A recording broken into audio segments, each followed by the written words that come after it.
So I thank you that we all have a destiny to walk in, and we have a plan, and whatever that looks like in every single person here, may we just walk in what it is, being your hands and feet, and may we just make a difference wherever we go. That not that we look for great opportunities all the time, but we make every opportunity great. We just see you in the midst of everything, and we honour you in the middle of that. Thank you that this incredible mystery of you've placed your hope inside each and every one of us, and you choose us to be your hands and feet, and may we walk humbly in that, but boldly in that as well, just understanding that we do it in the victory of a risen Saviour, and we just thank you and we bless you. Amen.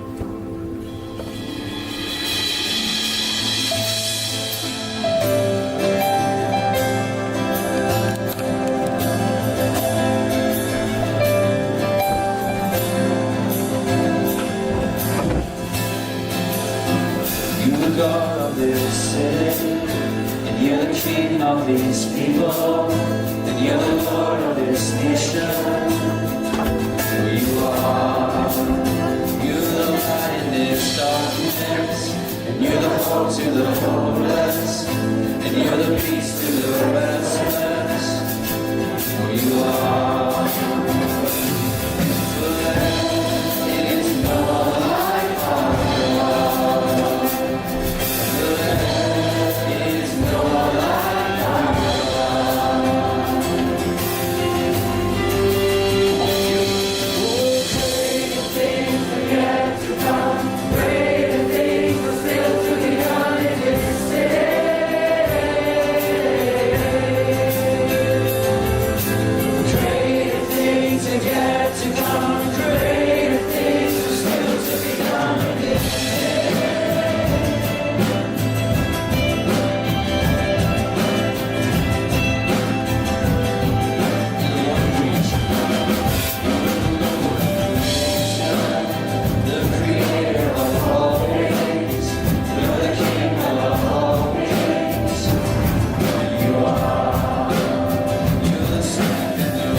just want to say a massive, massive thank you for holding on. Listen, let me just say, I know we've gone over time, but that was worth it. I know we've gone over time, but that was worth it. Massive thank you to Aaron and to Peter for coming across and just investing in us as a church, investing in us as worship teams. Thank you so much, and God bless you as you go back into all that you're going back to and continuing on doing this all around the world. Everyone's gone and you're still sleeping in the church. But hey, listen, I'm just going to share a little bit of heart, and I actually want to share the story of God of this city and just a bit of journey in that. But before I jump in, I just want to introduce you to Comfy. Me and this is Pete. Pete's been here a whole bunch more than I have, and he flat out loves your country. And but I just, you know, what's crack? Who are you? Where'd you come from? What's your heart, passion, vision, all that kind of stuff. He's single, by the way, as well, so we're trying to get him away. That's right, we're being shit. Do you know what I mean? We went to school together. All right, we were in band, same class, music class. This is a lot of fun. There wasn't any schoolwork done, but it was lots of rock and roll. It was great. Comfy. What do you want me to tell? Just a wee rap, or do a rap or something like that. Do some dance moves? No. No, okay. No. Just who you are, heart, vision, passion, all that stuff. Yeah, so my name's Pete. I love Jesus. I'm from Belfast. I'm 37 years old. Me and Boydo went to school together. That's how we kind of know each other. And he'll maybe... we ended up playing together. I walked into his church one night and he was playing drums. Pretty good, actually. It was alright. And that's kind of how we hooked up and got the band together. I mean, I love playing drums, I love leading worship, I love speaking, I love teaching, I love the word, I love to worship. I'm a worshipper, I love life, I love Jesus. My heart, I guess, is just to reach the nations. I know that's quite a big outlook, but I feel like the Great Commission is the thing that we all need to be involved in. And I love coming away with Aaron, I love being at home, I love to travel, I love to speak, I love to be in my church, and yeah, so that's really, there's not really much. I'm just a normal guy, but I really am. But I can tell you this, that if you're willing to give God, you know, I'm always reminded of the story of I don't know whether it's 5 fish and 2 loaves or 2 fish and 5, what is it? The wee boy, you know, the wee laddie? Yeah, because that would be a really fishy sandwich, wouldn't it? It would be terrible. So, you know, and that little boy just brought the little that he had. And I was sharing with the guys yesterday, my fear was that when I became a Christian, when I started loving Jesus, what was I going to do as a drummer, as a musician? Was I going to get opportunity? Well, I can tell you, looking back over, we've been doing this like 14, 15 years together, that God does open doors, and if you're willing to give Him, that you might think that your talent and your gift is insignificant, but I want to tell you that it's significant to God. And whatever God has planted in you, whatever God has put in you, like that little boy, if you're willing to take that little and bring it to Jesus and say, look, this is what I have, but I'm willing to give it to you, He can multiply that. Guys, I have been all over the world. I have been in places that I have never dreamt that I would be. I've been in amazing churches, I've been with amazing communities, I've got to meet so many people, just because when I was young I decided to get a little drum set, and from there God opened so many doors. So just do what you do, you know, practice, craft your gift, be excellent in it, and God will, I promise He will do the rest. So if there's any of you sitting here this morning and you feel like, I'm insignificant, I don't matter, I'm not doing anything, give what you have to God, and I promise that He'll use that, and He can change nations with that. That's, sorry. I like to talk. Amen. Yeah, so we have had, after the whole God of this city thing, we just started traveling, like doors began to open, and we ended up, our heart has always been, I don't know if you're talking about IJM, our heart has been, you know, modern day slavery. How do we help rescue kids out of human trafficking? How do we help the vulnerable? Ezekiel 22:30 says that God looks around for someone who would breach the gap, and I love that picture between our lives here and kids' lives in Guatemala, in Haiti, in Cambodia, in Thailand, in Burma, wherever it may be, there is this massive gap, and there is massive injustices. Now, I know there are injustices here, but the atrocities that are committed to children quite openly in different parts of the world, there is this massive void between my life and their life. And I was like, God, we all together were just like, we want to be just a bunch of dudes and husbands and wives and families that stand in the gap and do whatever we can do and be a voice for whoever really needs it. And one of the places that we actually got to play was really cool, was in a refugee camp, right? And there's no music allowed in a refugee camp or any of this kind of stuff. And it was on the Thai-Burmese border, and it was the Karen. And the Karen, within Burma, there's a whole bunch of different ethnic groups, and the Karen Christians were being persecuted, they were being murdered. And we were partnering with an organisation called Christian Freedom International. They were based in northern Michigan in Sault Ste. Marie. And so we went on a mission trip, and we played in their school. They have got a bunch of kids that they've kind of rescued, and they're mentoring and they're training up and educating. We did all that kind of stuff and played in a few different churches and got to see what was happening. And but then we got to stay overnight in this refugee camp, the Mae La refugee camp. And we were allowed to bring in a full sound system and everything like that. And so I literally got an A4 sheet. I could have a day through the photos, and I wrote every song that I knew, because I got to play for like 2.5 hours, right? So it was like, right, let's do this. 2.5 hours, and 2.5 hours is quite hard to play music for, right? So I was just writing every single song that I knew. And at the end of 2.5 hours, really sweaty, just like absolutely, it was I'm not a warm weather kind of guy. I like snow and ice. I like ice climbing, right? So that for me is heaven, you know. But like 80 to 100 degrees, 100% humidity, beaming sun, all inside, you know, and you're playing on a stage and you look down and there's children just staring through this wee rickety wooden floor, you know. It was like, wow, you know. And it's like, in those moments, worship is such a powerful weapon, do you know what I mean? Where you're bringing light into a dark place, you know, the darkness has to go. And so we finished 2.5 hours. We're like, woo! And it was like everyone's comfort's hands have got blisters and everything, you know. We went really hard at it. And then this guy comes up to me and he was like, you're not finished, are you? And I was like, dude, I just played for 2.5 hours. And he was like, no, there's people still walking to get there. And I was like, what? Honestly, 4.5 to 5 hours we played for, right? I was exhausted. I ran out of songs. I did The Fresh Prince of Bel-Air. Honestly, it was like, Amazing Grace in West Philadelphia, I was born and raised. Right? It was literally like, anyone else? Happy birthday to you. They're like, happy birthday. Honestly, and there was an estimated 30,000 people turned up at this place, people of all faiths or whatever, all like crammed around this little church with this sound system just blasted, and we just had so many adventures together. And I managed to get smuggled into Burma and ended up like a dried up riverbed. And I'm not telling you this to be a hero or anything. My favourite verse is that's in the Bible is Colossians 3:3. It says, for you died and your life is now hidden with Christ in God. I love adventure. It's part of why I do this. I love getting on planes. I love exploring and seeing cities and, you know what I mean, just being part of what God's doing all across the world. It's this great adventure for me. You know, I've always loved mountaineering and just going into the unknown, you know, and God has certainly done that. We got to minister to this kind of like, they're called the Democratic Karen Buddhist Army. This is a whole story in itself. But basically these guys' jobs were to murder Christians, okay?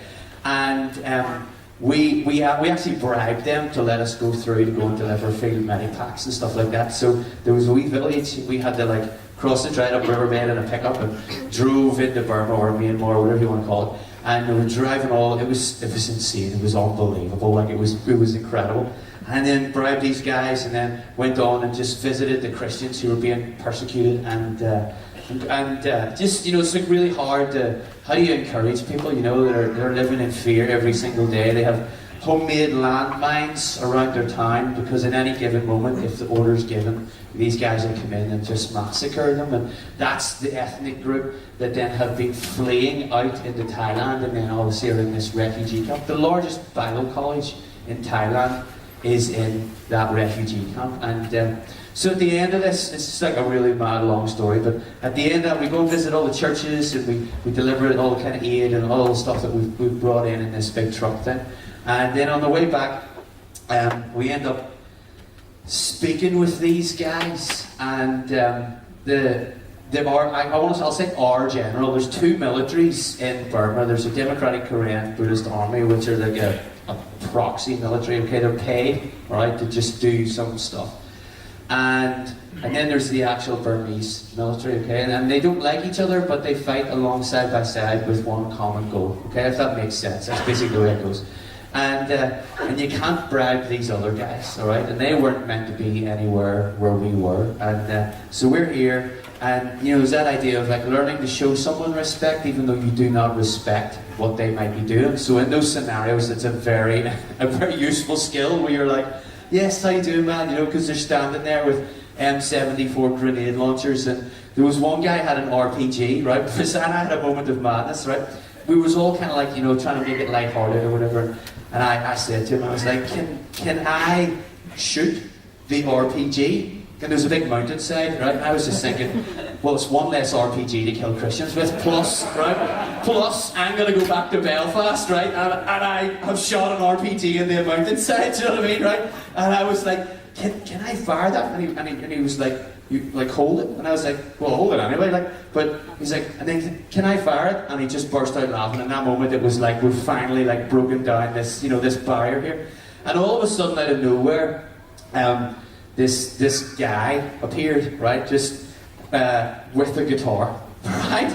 And I don't know I don't know where it came from or whatever like that, right? But the strap was really, really short, and it was really badly out of tune. And the guy that heads up Christian Freedom International was chief policy analyst for Reagan for 2 terms, all right? So this guy's like a smart guy. He's part of like changing US legislation for adoption from refugee camps and that kind of stuff. So, and he actually is a bit of a wanted man in Burma because he's really stood out and fought against the human rights issues there, right? Now he was smuggled in. Lo and behold, and this other military comes back. He freaks out and slides down the wall. He's like, we are dead, we're dead. This big argument and fight ensues like outside. And our general, whose job it is to murder Christians, is like defending us and fighting for us on our behalf, right? Lo and behold, in this other military, they walk on past. This guy's in like we don't really understand fully what's going on. We're just like, yeah, dude, this is awesome, man, you know, this is, and he's just like freaking out on the floor, right? So then our general comes back up again, and this guy appears with a guitar, and you know, this guy, our Jim Jacobson, the CFI guy, he's like, this is really bad, and I'm like, wow, okay, this all got real here very, very quick. And this guy with the guitar just hands it to me, and he was like, now you sing. And I was like, oh, okay, sir, yes, sir. Put this guitar on, it was like up here, so and it was so badly out of tune, and there was a wee guy that plays bass for me. He was like, Aaron, tune that thing. And I was like, I want to hit you a slap on the head. If I break a string, right, all these guys have got machine guns, right? Where am I going to get an extra string in the middle of Burma, right?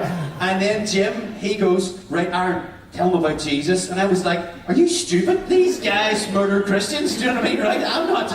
And then he was like, you'll never get a moment like this ever again. And I was like, alright, okay, well, one in, all in, right? So I was just like, this is a song called God of the City. I actually wrote this song in Thailand. And here's the thing, I know we might differ on our beliefs or whatever like that, but the God that I follow has a purpose and a plan for your life.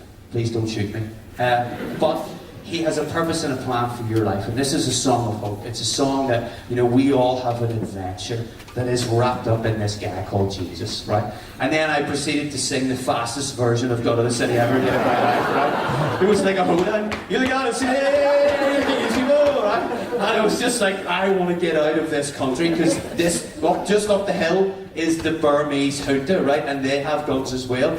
Lo and behold, the argument was they wanted us out to slit our throats, right? And they were like, we're not even going to waste bullets on them, they shouldn't be here. And then our general, he got bribed, so it was quite good for him, right? And it was a good thing. But there was just more of them in that town, that wee small village, than there was these guys, right? There was maybe about, 8 of these guys, and there was about 15 of our guys. So it was crazy. And then just as we were leaving, this the R general was like, "You'll come with me," and I was like, "No, I just want to get back into Thailand," right?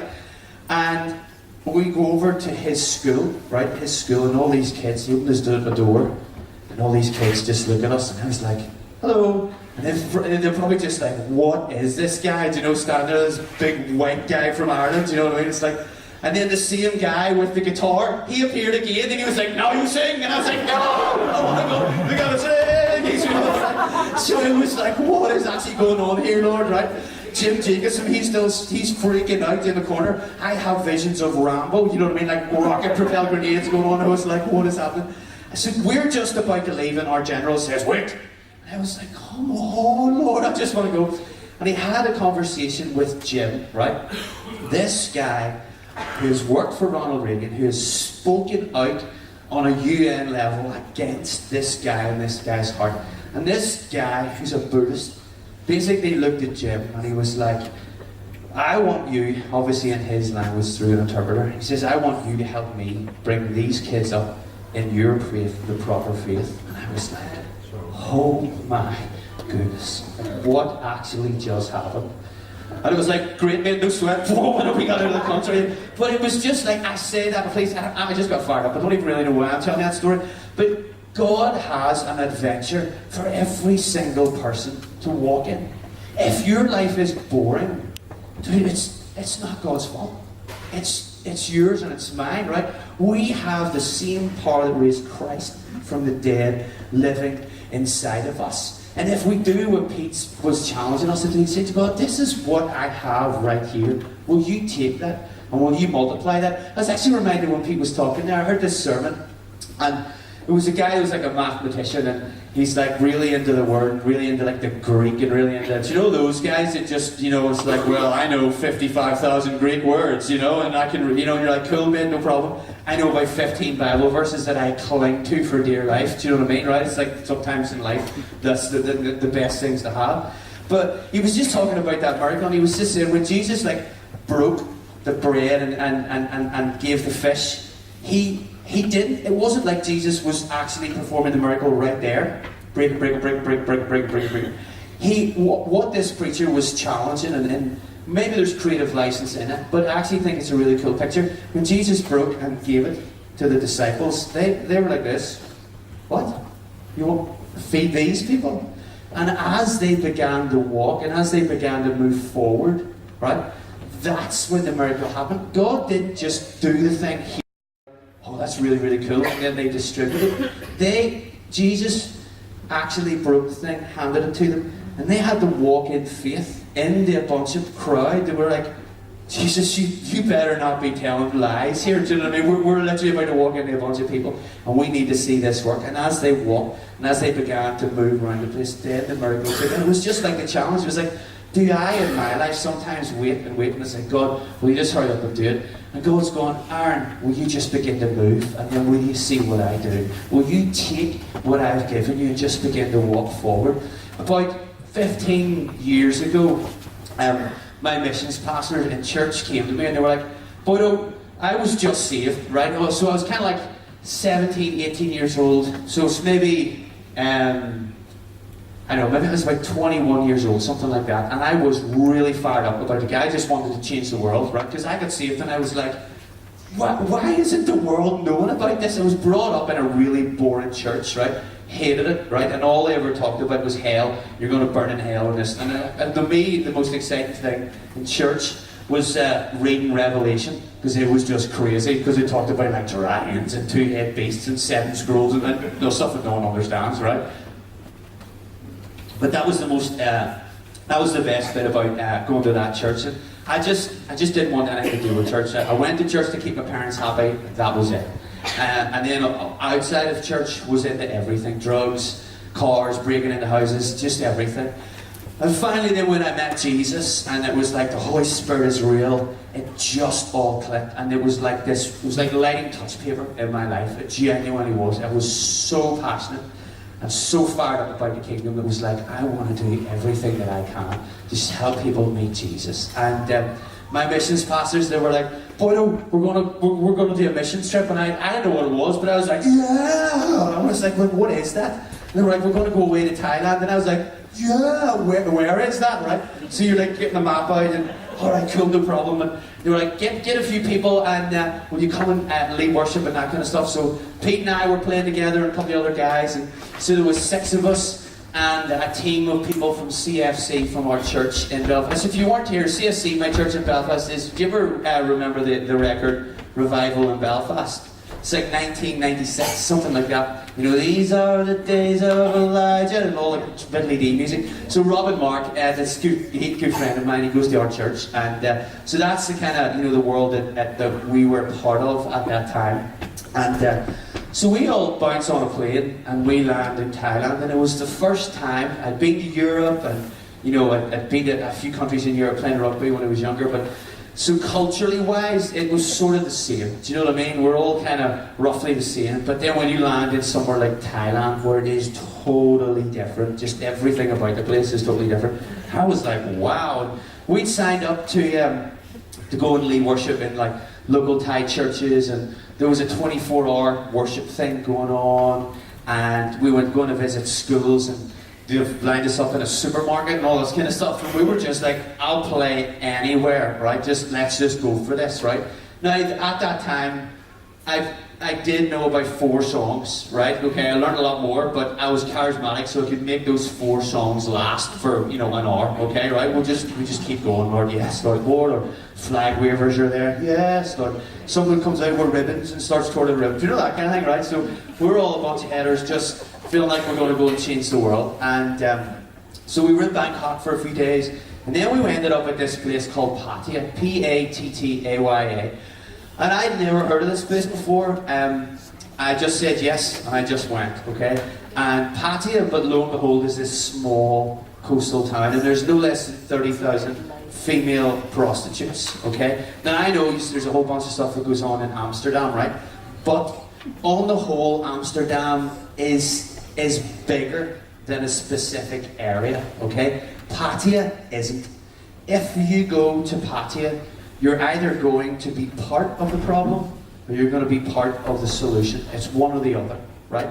It's a crazy place. The very fabric and the DNA of the thing is buying and selling people, is human trafficking. And there's no less than 30,000 female prostitutes that are known, that are the ages of 18 and above. If you hang out on a certain part of a beach for long enough, you will be solicited by younger boys or younger girls, or there's different districts that are SOI, so SOIs, and if you maybe want, you know, transgender, you go here. If you want ladyboy, you go here. If you want male homosexual, you go here. If you want lesbian, you go here. If you want straight, whatever. Do you know what I mean, right? It's just the very fabric of the town is built on that. You go to the supermarket, you buy stuff, and put into your bag is not a coupon for 50 cents off, but it's a menu to go and buy whatever you want, or here's a really great sex club, or here's a really, or, you know, okay, it's just everywhere, everywhere.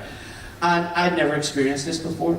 Grew up in Belfast through troubles, but I'd never experienced this. I'd never experienced this aspect of the depravity of humankind, you know, on this earth.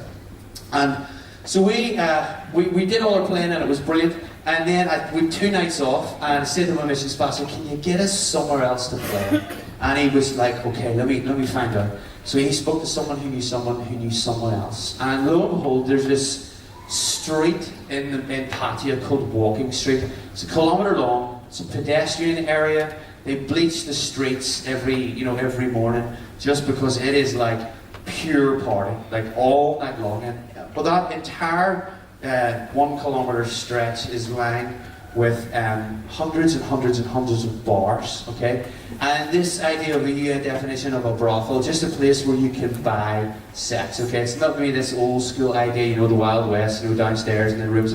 It's so much more than that now, okay? And it's just lined with thousands and thousands and thousands of girls, and all the streets are guys with menus. And you go and you buy whatever, and then you go and pick a girl, okay? And that's what happens. And we got to play in the middle of one of these bars for 2 hours. Now, I don't know how that happened, right? It's called the Climax Bar. And I don't think the woman understood exactly who we were, okay? All she knew was it was an Irish band that had a strong fan base that were going to play for free for 2 hours, right? So we wheeled in, we arrived with all our gear, and our mission team, right? And that was it. And we set up and we dug in. And I had my 4 songs, right? And at the end of the first hour, I just began to sing over that city, in the middle of that brothel, in the middle of that, where there's a drunk German guy right in front of me with a girl on each arm, and you know, where there's prostitution going on all around you. I just began to sing, you know, you're the God of this city. Prophesy over that city, you're the Lord of it. And there's a defiance in it, where it's like, you know, how dare the king of this Thailand, you know, let this stuff happen? How, you know, what kind of a person is he? And was having all this like internal debate going on in the inside. And in that moment, that song was written, and it was birthed as this cry over that darkness. It was a cry over that city, where it's like, greater things, God, the same promises that I claim over my life and my kids' lives exist here for these girls, and exist for the people that are perpetrating the thing. And it was just this, there was a lot of emotion going on, trying to like, you know, when you see like a 70-year-old guy walking down the street with 2 girls that look like they're 13 years old, there's a lot of emotions that go on in that. But that was where that song was written. And I think the challenge in the song is that the song continues long after the singing stops. That God, Pattaya as a city is being changed, not because people go and just pray on a mountain. Prayer, as we have heard, is extremely, extremely important. It is probably one of the most important things to do. But we can't just hang out in the presence all our lives, right? It's like, I'm reminded of like Isaiah 6, you know, he is having this overdose of the presence of God. He's seeing God, he's seeing angels, he's seeing cherubim, and it's almost like God then goes, who's going to go? And he's like, yes, send me, right? And there's this sense where it's like, God is looking for us to be his hands and his feet. Your city, this town, wherever you come from, or wherever you're going to end up, will be changed by you walking forward, loving God and loving people. He needs you to be his hands and his feet on this earth, and he has empowered you with everything that you need to do it. So dare to believe that 1, God wants to use you, and 2, that we truly can see our cities and our nations changed. Belfast is a changed place, a total changed place. People prayed for years, but people then went out and did stuff. And Belfast, Northern Ireland, is completely changed. And if you want to see more change in your country, just believe it and just begin to walk it out. We all have people that you live next to, your neighbours, family members, people you work with, whoever it is. Be Jesus to them, because sometimes you might be the only representation of Jesus that someone might ever meet. You know what I mean? And so dare to believe that God wants to use you and to be his hands and his feet on this earth. Amen? Amen. I think we're going to